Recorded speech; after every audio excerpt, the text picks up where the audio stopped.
예, 하나님의 말씀 창세기 4장입니다. 창세기 4장 25절과 26절 말씀입니다. 우리가 창세기 강의를 처음 시작할 때 창세기 3장에 대해서는 좀 대체적으로 자세하게 강의를 했습니다. 아마 우리 성도님들이 거의 다 기억은 잘 나시지 않겠지만은 저희들이 그렇게 강의를 했기 때문에 창세기 4장 마지막 부분에 대해서 강의를 하고, 그리고 이제 5장 가지고 한두 시간 이렇게 한두 번 강의를 하면 창세기 강의는 모두 다 맞춰질 것으로 생각이 됩니다. 자, 오늘 저녁에는 창세기 4장 25절과 26절 말씀 제가 먼저 봉독을 해드리겠습니다. 아담이 다시 자기 아내와 동참함에 그가 아들을 낳아 그의 이름을 셋이라 하였으니, 이는 하나님이 내게 가인이 죽인 아벨 대신에 다른 씨를 주셨다 함이며, 셋도 아들을 낳고 그의 이름을 에노스라 하였으며, 그때 사람들이 비로소 여호와의 이름을 불렀더라. 아멘. 창세기 4장 25절과 26절 말씀을 봉독을 해드렸습니다. 예, 오늘 저녁에는 이 말씀을 통해서 셋과 에노스의 출생, 아담의 아들인 셋과 그리고 에노스의 출생, 이제 셋의 아들이 에노스죠. 그래서 셋과 에노스의 출생, 이제 이런 주제로 본문을 선고를 하겠습니다. 아담은 가인과 아벨을 낳았는데, 가인이 동생 아벨을 시기하여 쳐 죽인 후에 하나님께서 아담과 하와에게 죽은 아벨 대신 셋을 낳게 하셨습니다. 가인은 최초의 살인자였으나 하나님께서 자비를 베푸심으로 그의 후손이 번창하게 하셨습니다. 가인은 에녹을 낳았으며 그 뒤를 이어서 이랏, 무야엘, 무두사엘, 라멕으로 이어지며, 라멕은 두 아내로부터 야발과 유발과 두발 가인을 낳는 등 가인부터 7대의 족보가 창세기 4장 17절로 27절에 기록이 되어 있습니다. 하나님께서 가인이 죽인 아벨 대신 다른 씨를 주셨는데 바로 셋, 하나 둘 셋 할 때 그 셋 글자는 똑같습니다. 셋이었습니다. 예, 셋도 아들을 낳고 그 이름을 에노스라 불렀는데, 이로써 가인과는 다른 셋의 가계가 이어졌습니다. 이 성경은 가인을 통해서 이어지는 것을 악인들의 족보, 셋을 통해서 이어지는 것을 의인들의 족보라고 묘사하고 있습니다.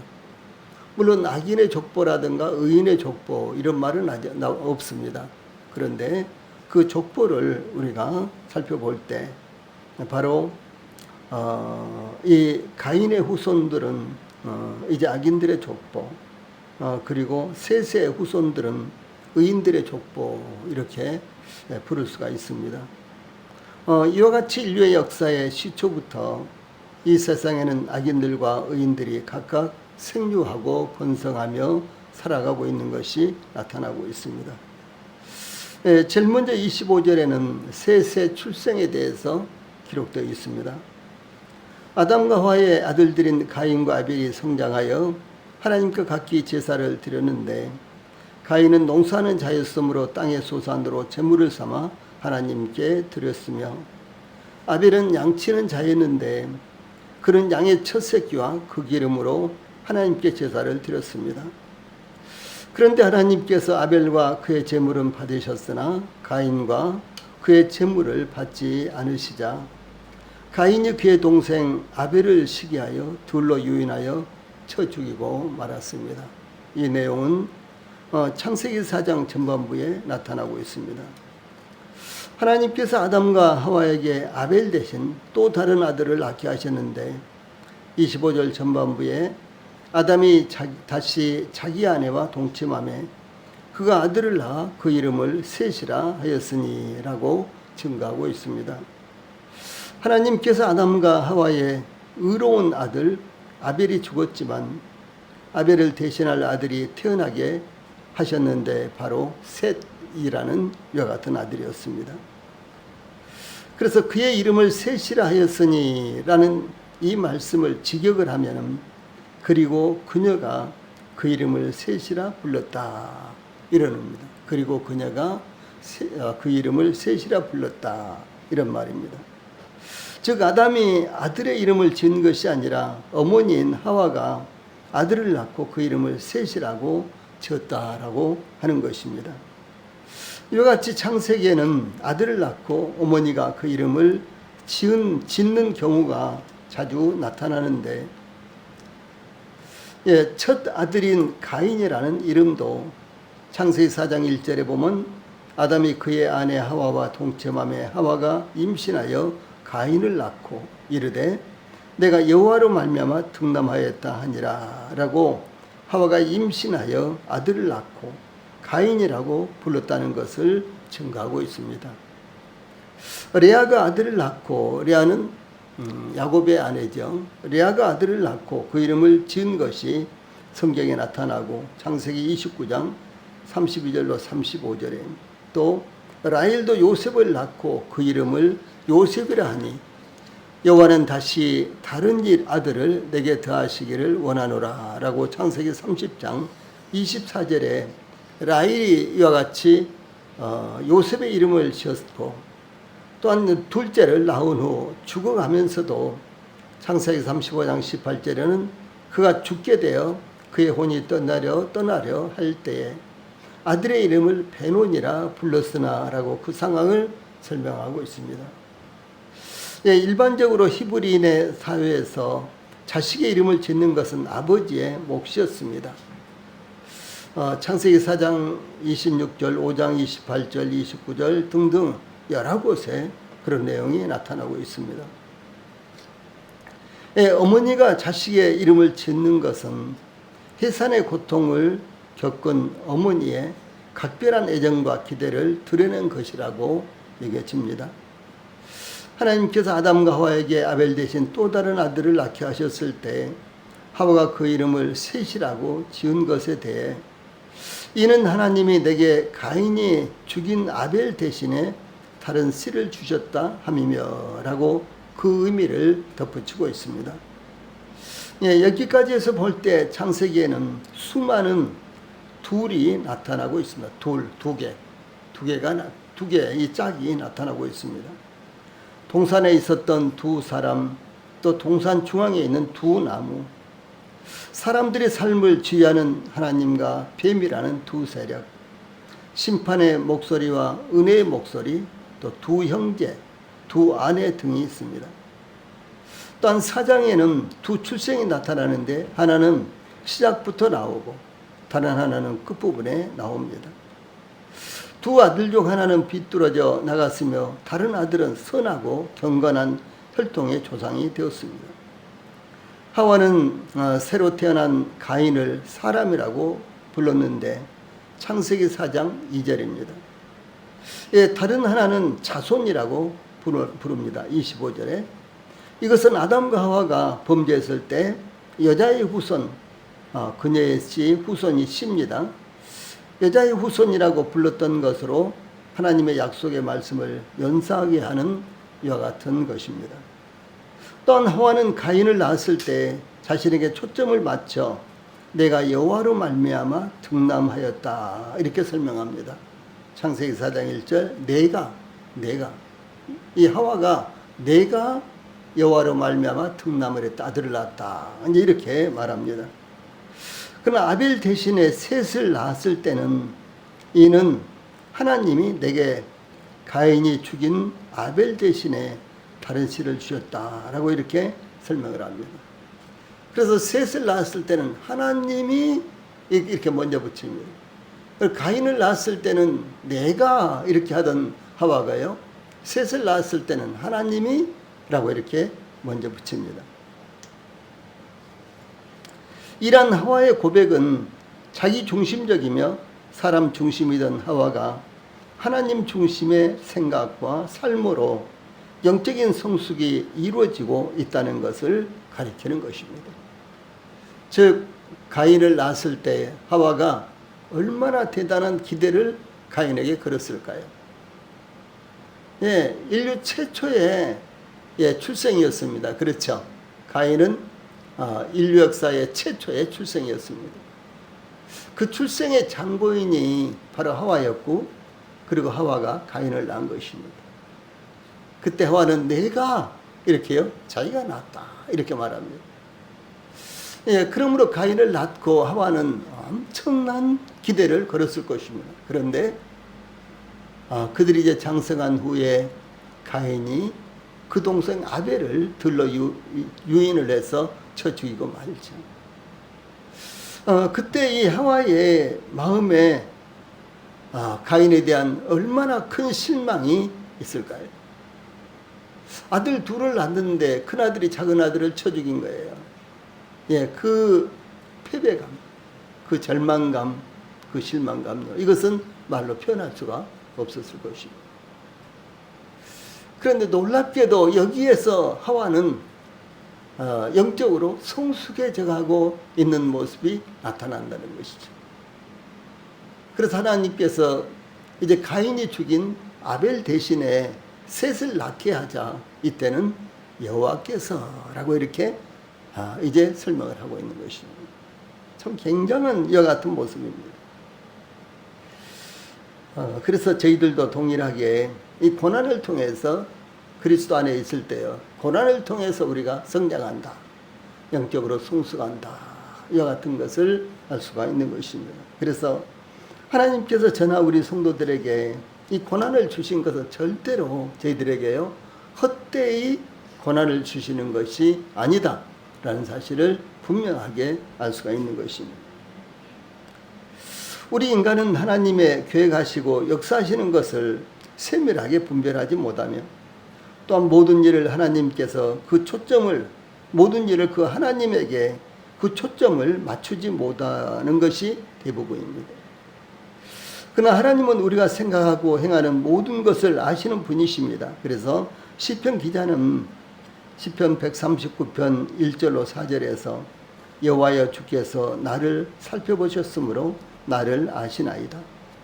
주께서 내가 앉고 일어섬을 아시고 멀리서도 나의 생각을 밝히 아시오며 나의 모든 길과 내가 눕는 것을 살펴보셨으므로 나의 모든 행위를 익히 아시오니 여호와여 내 혀의 말을 알지 못하시는 것이 하나도 없으시니이다. 이렇게 증거하고 있습니다. 또한 하와가 셋을 낳고 이는 하나님이 내게 가인이 죽인 아벨 대신에 다른 씨를 주셨담이며 라고 이렇게 고백하고 있는데, 셋이라는 이름의 뜻은요, 대신할 자, 태감을 받은 자라는 그런 뜻입니다. 하나님께서 가인이 죽인 아벨을 대신하여 셋을 낳게 하셨습니다. 즉 아담과 하와는 셋이 태어난 것은 하나님께서 그들을 깊이 배려하신 것이라고 받아들이고 있는 것입니다. 하나님께서 셋이 태어나게 하심으로 여자의 후손은 내 머리를 상하게 할 것이요 너는 그의 발꿈치를 상하게 할 것이니라 라는 창세기 15장 이렇게 말씀하신 창세기 3장 15절에서 말씀하신 인류 구속을 중단시키지 않으셨다는 것을 의미하는 것입니다. 셋의 후손을 통해서 아브라함과 다윗과 예수 그리스도께서 태어나셨던 것입니다. 그러므로 세상이 전혀 예상치 않은 방향으로 흘러가더라도 하나님의 구원의 계획은 결코 중단되지 않는다라고 하는 사실입니다. 또한 하나님은 의인들의 필요를 반드시 채우시는 분이십니다. 하나님께서 아벨 대신에 셋이 태어나게 하셨습니다. 이와 같이 우리 성도들이 세상에서 손해보고 어려움과 고통을 겪더라도 하나님은 반드시 더욱 넘치게 보상해 주시고 채워주시는 분이십니다. 요셉이 죽을 고비를 몇 번 겪는 동안 하나님은 그를 구원자로 세우셨습니다.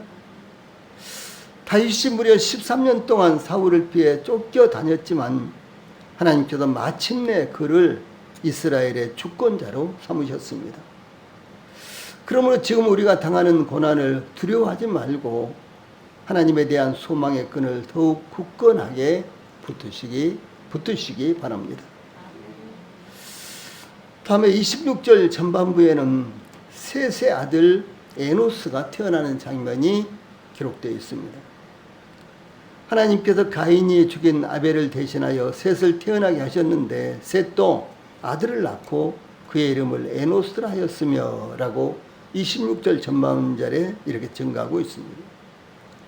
이미 우리가 상고한 대로 셋은 대신할 자, 택함을 받은 자라는 뜻인데 셋이 낳은 아들 에노스는 아담처럼 사람을 가리키는 또 다른 히브리어 단어로 에노스는 아담이라는 말이 사람이라는 말이에요. 그런데 사람 혹은 남자라고도 하고요. 그런데 이 에노스도 동일하게 사람이라는 또 다른 히브리어라는 거죠. 그래서 의미로는 아담이나 에노스나 똑같습니다. 단지 읽는 데 있어서 완전히 다릅니다만 의미로는 아담이나 에노스나 똑같습니다. 그런데 이와 같이 사람을 가리키는 또 다른 히브리어 단어인데 이 에노스라는 말은 약하다, 깨지기 쉽다, 연약하다 이런 뜻이에요. 약하다, 깨지기 쉽다, 연약하다. 아마 우리 중 누구도 아들의 이름을 이렇게 부정적으로 부르는 부모는 없을 것입니다.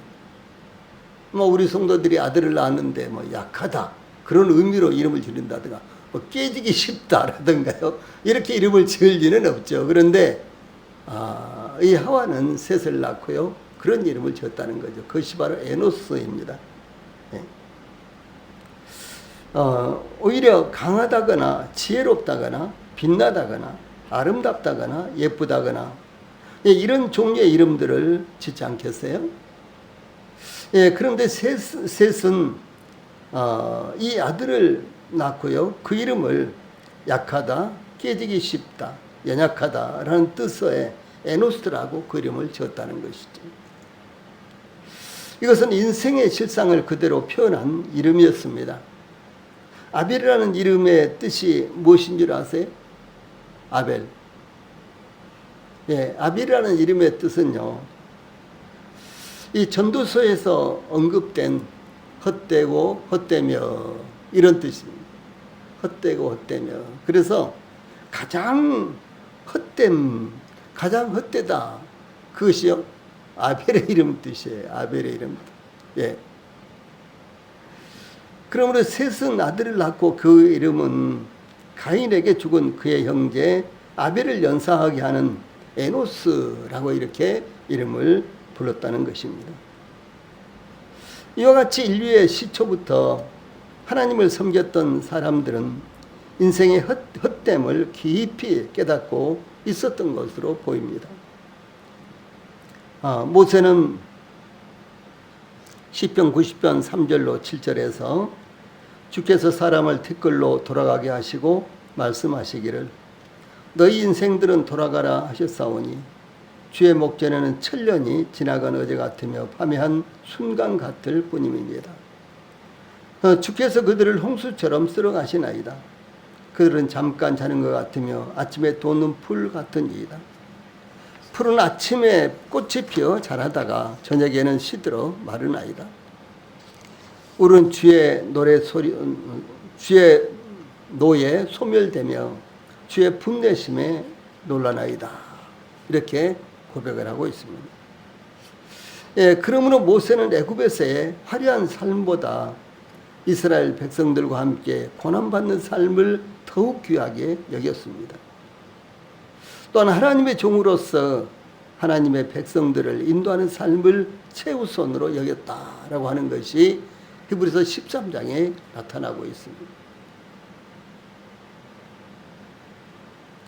아마도 이 모세가 인생을 화려하고 대단하고 이렇게 봤다면은 모세는 애굽의 궁중에서 초와 호화롭게 화려한 삶을 사는 것으로 만족하고 말았을 것입니다. 그러나 모세는 그렇게 생각하지 않았어요. 우리 인생은 하나님 앞에서 마치 바람과 같다, 날아가는 겨와 같다 라고 이렇게 생각했기 때문에 잠시 잠깐 애굽의 궁궐에서 누리는 그 화려한 삶에 대해서 미련이 없었습니다. 욥기 5장 7절에서 욥은 인생은 고난을 위하여 났나니 불티가 위로 나름 같으니라 이렇게 고백을 했고요. 또 7장 1절에서 욥은 세상에 있는 인생에게 전쟁이 있지 아니하냐, 그 날이 품꾼의 날과 같지 아니하냐. 또 욥기 7장 6절에서는 나의 날은 배틀의 북보다 빠르니 소망 없이 보내는구나 이렇게 증거했습니다. 여러분 배틀 아세요? 배틀 보셨어요? 배틀 안 보셨죠? 배틀 보셨어요?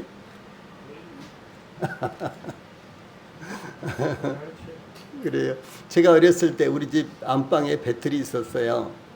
그래서 이제 배를 짤 때만 이제 배틀을 놓고 배를 다 짜면 이제 걷어서 이제 뒤뜰에다가 비 맞지 않게 또 갖다 놓고, 그리고 이제 뭐 삼배는 잘 안 했는데 모시배라든가 무명배라든가 그 다음에 이제 이 누에고치 이제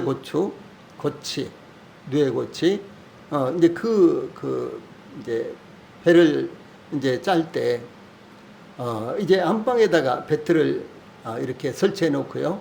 어머니가 짜셨어요.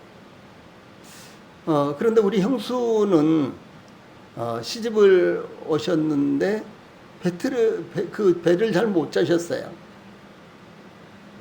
물론 이제 그 당시에 시집 온 이제 새색시들이요, 배를 잘 못 짜고 이렇게 길쌈을 잘 못하는 사람들이 있었어요. 근데 우리 집에서는 이제 우리 어머님이 길쌈을 아주 잘하셨거든요. 근데 이제 형수가 못 하시니까 어머니가 일일이 가르쳐 주셨어요. 예, 모시를 삶는 것이라든가 이런 것에서부터 시작을 해서, 그 다음에 이제 무명배에 그걸 고치를 만들어 가지고 이렇게 이제 자세에다 감는 것, 물레에다 감는 것, 그리고 이제 나중에 그 배를 짜는 것까지 이제 어머니가 형수한테 전부 다 가르쳐 주셨죠. 예. 그래 이제 처음에는 어머니가 그걸 하는 것만, 이제 배를 짜는 것만 봤는데 나중에는 이제 우리 형수도 이제 배워가지고 형수도 이제 잘 하시는 걸 봤어요. 이제 그리고 이제 저희 큰 누나는 결혼하기 전에 배를 잘 짜셨어요. 예, 그런 것들이 다 기억나거든요. 그런데 이제 배를 짜는데 그 북이 있잖아요. 북을 이쪽에서 이렇게 밀고 이쪽에서 받아가지고 또 이렇게 밀고 그러잖아요. 예, 그래서 한 번 갈 때 사실은 이 날이 한 번 들어가는 거죠. 그러니까 그 배를 뭐 30자, 뭐 50자 이렇게 이제 하는데 뭐 얼마나 많이 이렇게 해야 되겠어요. 그렇죠? 예, 그래도 이제 계속 아침에 딱 이제 배틀에 올라가서 묶고 그걸 시작하면은 점심 때까지 하면은 아주 또 배를 많이 이렇게 짜시고 그랬어요. 쉬지 않고 하니까요. 그런데 그 북을 최대한으로 빨리 밀고 또 최대한으로 이쪽 밀고, 그래서 최대한으로 빨리 해야지만 그 속도가 나오는 거죠. 그런데 다윗이 그리고 여기에 욥이 바로 그 북통을 보면서 그것이 세월의 빠름과 그것을 연상을 하는 묘사로 이렇게 사용했다는 것이죠. 예. 그래서 나의 날은 배틀의 북보다 빠르니 소망 없이 보내는구나. 욥기 7장 6절에 이렇게 증거했습니다. 또 욥기 9장 25절에서는 나의 날이 체부보다 빠르니 달려감으로 복을 볼 수 없구나. 이렇게 고백을 했어요.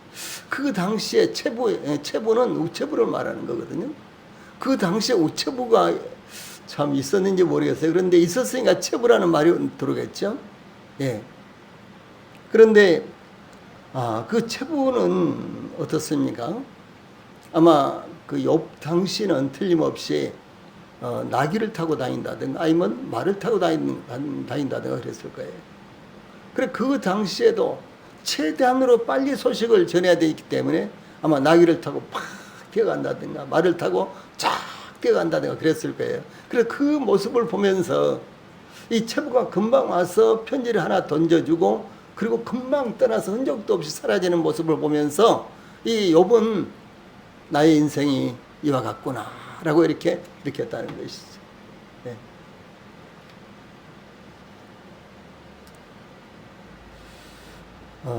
그리고 욥기 14장 1절 2절에 보면은 여인에게서 태어난 사람은 생애가 짧고 걱정이 가득하며 그는 꽃과 같이 자라나서 시들며 그림자같이 지나가며 머물지 아니하거늘 라고 이렇게 증거하고 있고요.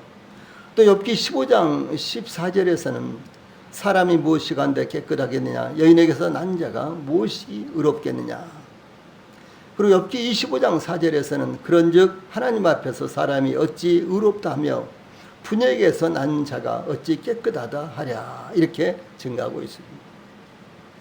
욥기에서 우리가 그 욥이 고백한 이와 같은 인생에 대해서 살펴보면요, 참 인생이라는 것은 순간적으로 지나가는 것이고, 예, 그러면서도 그 짧은 인생을 살면서도 하나님 앞에서 참 보람이 없는 헛된 인생을 살고 있는 것이 우리 인생이다라고 이렇게 고백을 하고 있다는 것이죠. 다윗은 이와 같은 고백을 참 많이 하는데 시편 39편 5절에서 주께서 나의 날을 손넓이만큼 되게 하시매 나의 일생이 주의 앞에는 없는 것 같사오니 사람마다 그 든든히 선 때도 진실로 허사뿐이니이다 셀라 이렇게 증거했습니다. 네. 나의 날을 이거 뭐예요? 나의 인생이 손넓이만큼밖에 안 된다. 보세요. 예. 이게 다윗은 70세까지 살았어요. 그리고 다윗은 30에 왕이 돼가지고 40년 동안 이제 왕위에 있었습니다. 그런데 이 다윗이 자신의 인생을 뒤돌아보면서요, 나의 인생이 손넓이만큼밖에 안 돼. 이 손넓이 이걸 말하는 거 아니에요. 여기서 손넓이입니다. 예. 이것밖에 안 되는 것이 나의 인생이구나 이렇게 느꼈다라고 하는 것이죠. 시편 102편 11절에는 내 날이 기울어지는 그림자 같고 내가 풀의 쇠잔함 같으니이다.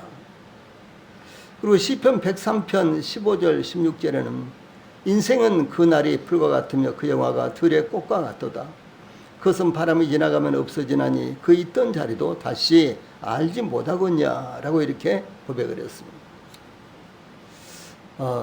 제가 말씀드린 적이 있는데 중동에서는 대체적으로요, 이제 4월쯤 되면은 아주 새파랗게 아주 4월쯤 되면은 저 남쪽에서 열풍이 불어오기 때문에 들에 있는 풀 한 포기까지도 전부 다 완전히 사라져 버립니다. 말라서 전부 다 없어져 버려요. 날아가 버려요.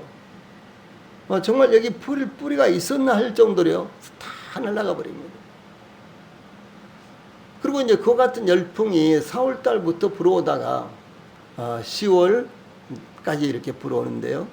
11월쯤 되면은 갑자기 막 구름이 몰려오고 뭐 비가 오는데 한 3일씩 막 소나기가 옵니다. 여기서 뭐 호우라고 하잖아요. 그런 거, 뭐 게릴라성 호우 이런 것이요, 쉬지 않고 한 3일씩 와버려요. 그러면은 그 사막이라고 하는 그 광야, 그냥 모래만 있는 사막 말고 얼굴로 된 이와 같은 사막, 그 광야가 아무것도 없었는데 거기에 물이 마구 50cm, 1m씩 막 이렇게요, 완전히 바다처럼 이렇게 물이 찹니다. 한 3일씩 비가 오면요. 예, 아주 장관이에요. 아주 무섭기도 하고요. 예, 그런 이제 모습이 됩니다. 그리고 이제 그 물이 또 하루 이틀 사이에 싹 빠지거든요. 비가 그치면. 그러면은 파랗게 올라와요. 들이요. 완전히 파랗게 올라옵니다. 그리고요, 며칠 사이에 그 얼마나 빨리 자라는지 자라가서 꽃이 피고 그러면요, 참 저는 정말 놀랐어요. 참 하나님의 신비, 뭐 그것으로밖에 설명할 수가 없는데, 그 수도 없이 많은 나비들이 어디서 날라왔는지 그 꽃에요, 꿀을 빨기 위해서 막 나비들이 이렇게 때를 지어서 날아다닙니다. 그래서 이제 11월 말 정도 되면 이제 그런 현상이 일어나고, 그것이 12월, 1월, 2월, 3월 그러면서요, 한 4월 딱 접어들면은 열풍이 불어오면요, 한 3일 만에 아무것도 없어져 버립니다. 그 모습을 시편 기자는 보고요, 인생은 그 날이 들의 풀과 같고 그 영화가 풀의 꽃과 같다. 그것은 바람이 지나면 없어지거냐리. 우리로서는 바람이 불면은 지나가면 없어진다. 잘 이해가 안 되잖아요. 그래요, 거기서는요. 그런 모습이에요. 예.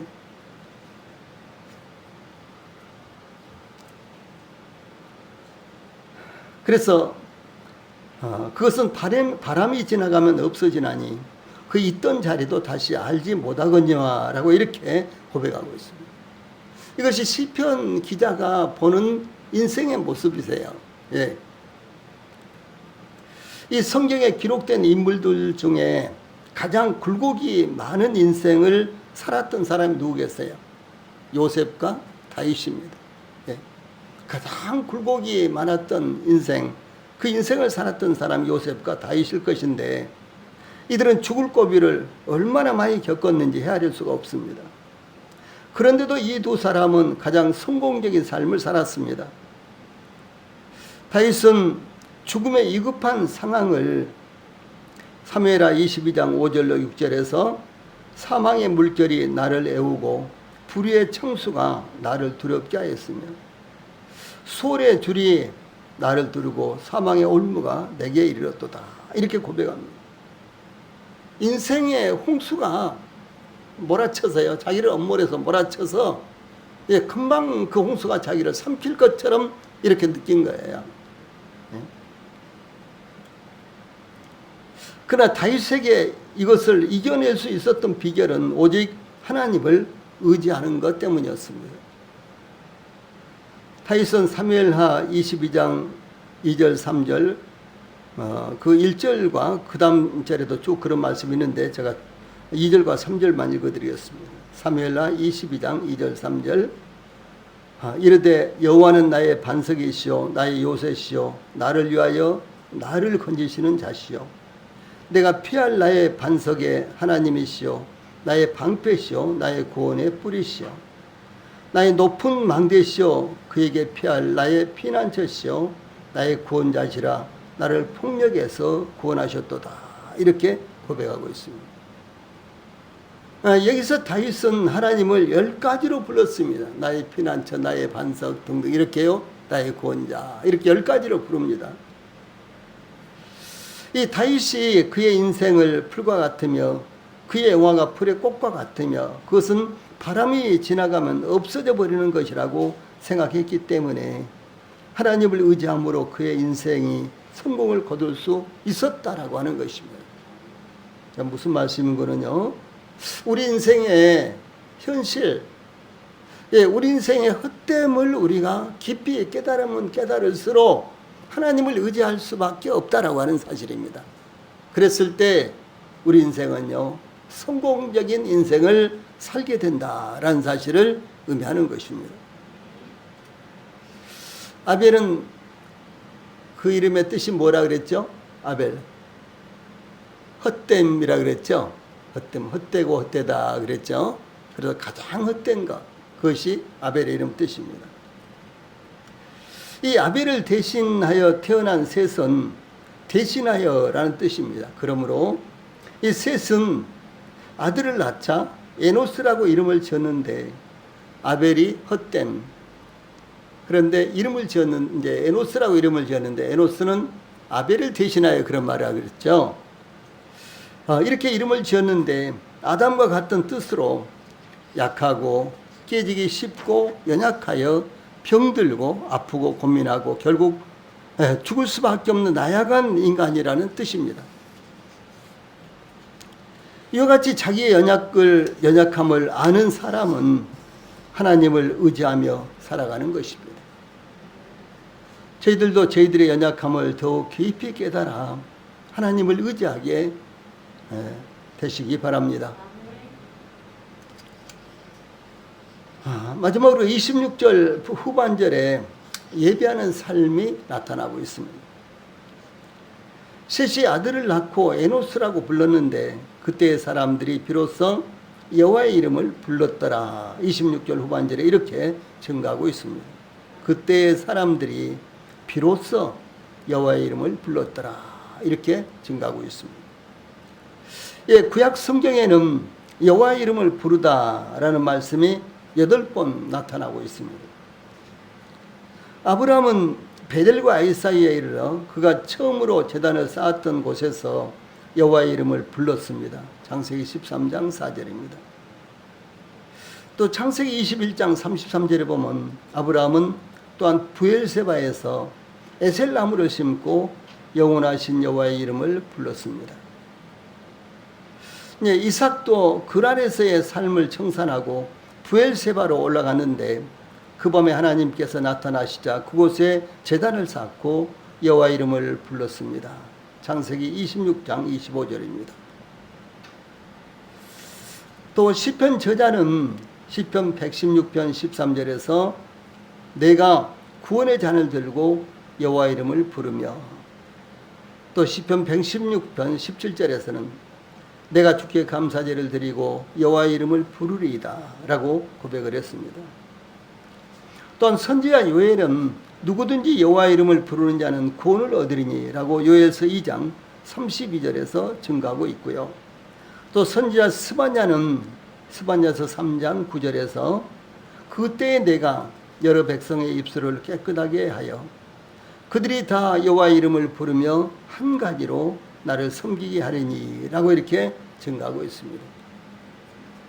네, 이상 사례들을 볼 때 여호와의 이름을 불렀다는 것은 일반적으로 여호와께 예배하다라는 것을 의미합니다. 또는 하나님께 예배 곧 제사를 드리며 하나님을 찬양하는 것을 의미합니다.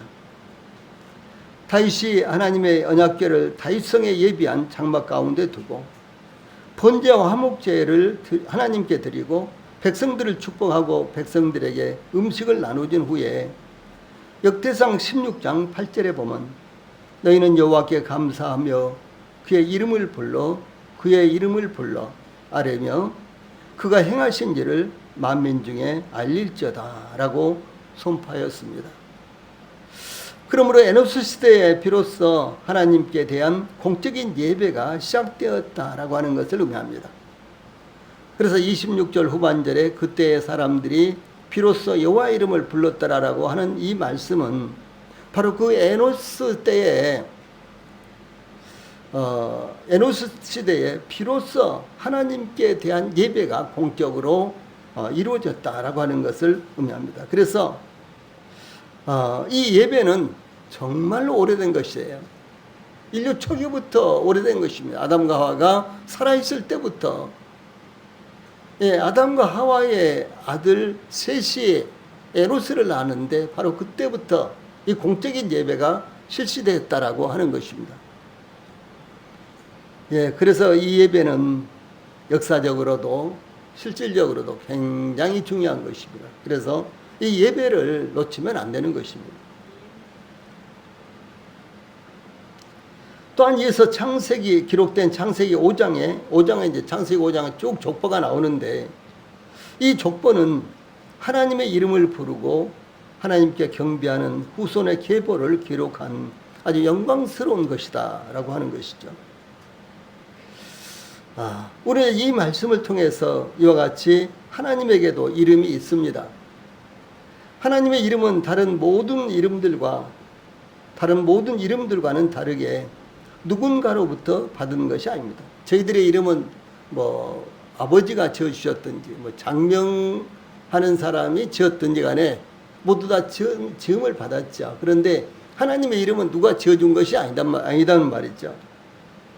그러므로 하나님의 이름은 사람이 예배하고 경배할 때 불러야 할 유일한 이름이 되는 것입니다. 이 여호와라는 이름이 최초로 사용된 것은 창세기 2장 4절에서 여호와 하나님이 땅과 하늘을 만드시던 날이라고 이렇게 그 말씀 가운데 있습니다. 그러니까 창세기 1장과 2장 3절까지에서는 하나님이라는 단어는 반복해서 나오지만 여호와라는 단어는 나오지 않습니다. 이미 이것은 창세기 1장을 강의할 때 제가 몇 번 말씀을 드렸던 것입니다. 그러나 여호와라는 이름이 최초로 계시된 것은 모세가 시내산에서 하나님의 부르심을 받고 창세기 3장 13절에 내가 이스라엘 자손에게 가서 이르기를 너희의 조상이 하나님이 나를 너희에게 보내셨다면 그들이 내게 묻기를 그의 이름이 너를 보낸 분의 이름이 무엇이냐 하리니 내가 무엇이라고 그들에게 말하리까 이렇게 물었을 때 하나님께서 모세에게 출애굽기 3장 14절에 나는 스스로 있는 자이니라 또 이르시되 너는 이스라엘 자손에게 이같이 이르기를 스스로 있는 자가 나를 너에게 보내셨다 하라 라고 말씀하셨으며 이어서 15절에서는 하나님이 또 모세에게 이르시되 너는 이스라엘 자손에게 이같이 이르기를 너희 조상의 하나님 여호와 곧 아브라함의 하나님 이삭의 하나님 야곱의 하나님께서 나를 너에게 보내셨다 하라. 이는 나의 영원한 이름이요 대대로 기억할 나의 칭혼이라. 이렇게 말씀하셨을 때 하나님께서 최초로 자신의 이름을 계시를 했던 것입니다. 그래서 14절에 나는 스스로 있는 자인이라 라는 이와 같은 이제 이름이 나오는데 이제 곧 이어서 15절에서 너희 조상의 하나님 여호와 곧 아브라함의 하나님 이삭의 하나님 야곱의 하나님 바로 그분이 바로 나는 스스로 있는 자인이라 라는 하나님이시라는 것입니다. 또한 이제 창세기 6장 2절로 3절에 보면 출애굽기 6장 2절로 3절에 보면 하나님이 모세에게 말씀하여 이르시되 나는 여호와이니라 내가 아브라함과 이삭과 야곱에게 전능의 하나님으로 나타났으나 나의 이름을 여호와로는 그들에게 알리지 아니하였고 라고 이렇게 말씀하신 것이 나타납니다. 그리고 우리 성도들이 이 말씀을 처음에 읽으시면서 그냥 대부분 지나가 버리지만은 이제 이 말씀을 눈여겨볼 때 아니 창세기에도 여호와라는 이름이 많이 나오는데 하나님께서 나의 이름을 여호와로는 그들에게 알리지 아니하였고 그러니까 아브라함과 이삭과 야곱에게 이렇게 말씀하신 것이 도대체 무슨 의미인가라는 의문점을 갖게 되는 것입니다. 하나님께서 이스라엘의 조상들인 아브라함과 이삭과 야곱에게 전능의 하나님으로 나타났으나 그의 이름을 여호와로는 그들에게 알리지 아니하고 이제 모세에게 시내산에서 최초로 자신의 이름을 계시하셨다라고 하는 이와 같은 말씀은 무엇을 의미하는 것일까라고 하는 것입니다. 이미 우리가 상고한 대로 창세기 2장 4절부터 여호와라는 명칭이 사용되었는데 수도 없이 이와 같은 명칭이 사용되고 있습니다. 이것은 무슨 의미일까요? 이것은 하나님의 이름을 이스라엘의 조상들에게 전혀 알리지 않으셨다는 것이 아니라 하나님께서 약속하시고 그 약속을 이루시는 분으로서의 여호와라는 이름은 이스라엘의 구속이 이루어지는 출애굽에 이르러 계시됐다라고 하는 것을 의미를 하는 것입니다. 그래서 출애굽기에 와서 하나님께서 약속하신 구속이 이루어지죠. 그때 바로 하나님께서 그들에게 나는 여호와다라고 이렇게 하나님의 그 호칭의 실상을 그것이 어디에 적용될 것이 되는가 이것을 말씀하셨다라고 하는 것을 의미하는 것입니다.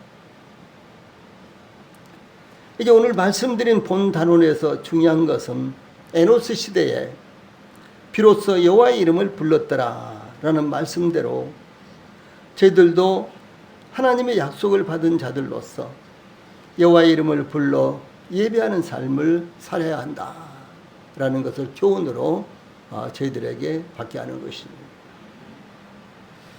에노스 시대에 비로소 여호와의 이름을 불렀더라. 저희들도 구원 받고 나서 비로소 여호와의 이름을 부르게 되는 것입니다. 저희들에게 약속하시고 그 약속을 이루시는 능력의 하나님, 그것이 바로 여호와 하나님이십니다. 스스로 존재하심으로 저희들에게 은혜를 주시고 저희들을 구원하시는 하나님, 그 하나님이 바로 여호와 하나님이십니다. 그 여호와 하나님께 그 이름을 부르면서 그 이름을 불러 저희들이 경배하고 예배를 드려야 될 것입니다. 기도하시겠습니다.